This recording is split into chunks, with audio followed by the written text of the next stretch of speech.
Good evening, I'm Steve Eager. First on Fox 4 News at 5:30 tonight. Attorneys for Deion Sanders' troubled charter school are fighting to stay in business. Last week, the state education commissioner took the first step to revoke the school's charter. That action followed the Texas Department of Agriculture quietly terminating the school from the free lunch and reduced lunch program back in March. Now, Fox 4's Sean Rabb says the school is fighting back and takes us back to the beginning. The trouble for the charter school began in 2012 when a man named Lawrence Smith, a former associate, filed a federal lawsuit against Deion Sanders, D.L. Wallace, and others along with Uplift Prime Prep, alleging a false record or statement was made for the federally funded summer food service program, and they received large sums of money through the Texas Department of Agriculture. Uplift Prime Prep did not answer the complaint, and in March of this year, a default judgment was entered against the school.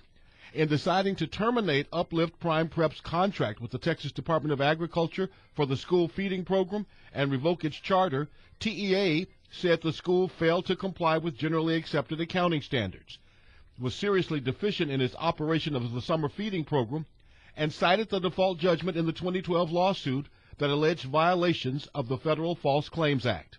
The Texas Department of Agriculture terminated its permanent agreement with Uplift Prime Prep and sent notice of intent to reclaim more than $45,000 paid as meal reimbursement because there was no documentation provided to prove those meals were fed to children. We spoke with Prime Prep Superintendent Ron Price last week. We're going to file the appeal with TEA because we think this is unfair toward us. We feel that we have a great appeal toward TEA and that they should reinstate us to the food program.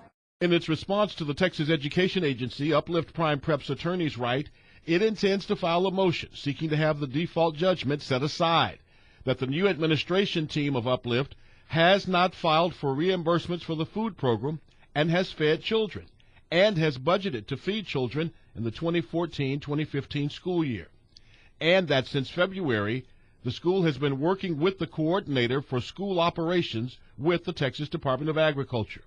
Also, in April, the school submitted a comprehensive corrective plan to the TDA. Price says the school was doing everything the Texas Department of Agriculture instructed them to do when they were dropped from the feeding program, and TEA started the process to take the school's charter. We feel like we've been mistreated recently. All right, Sean, so you took us back, and I'm getting a clear picture.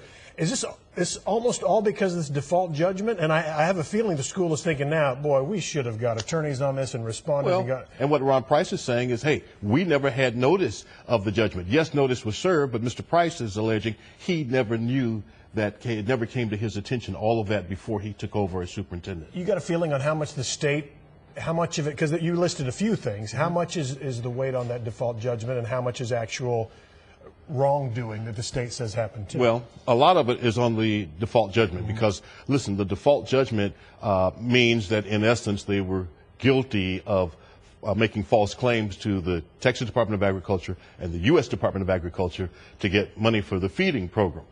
Because that was not challenged, they didn't answer the complaint, then the state began to move forward and said, hey, not only that, but we cited some deficiencies. You never sent us a corrective action on that. Price says we sent it in. All of this, again, predates him, but now he's left to clean it up, and right now it's a lot to clean up. They think this is the first step in answering the challenges that's been presented to them. All right, so not responding was essentially saying we plead guilty in the In the state's eyes. eyes. Yeah. All right, we'll see where this goes. Sean, okay. Thank you.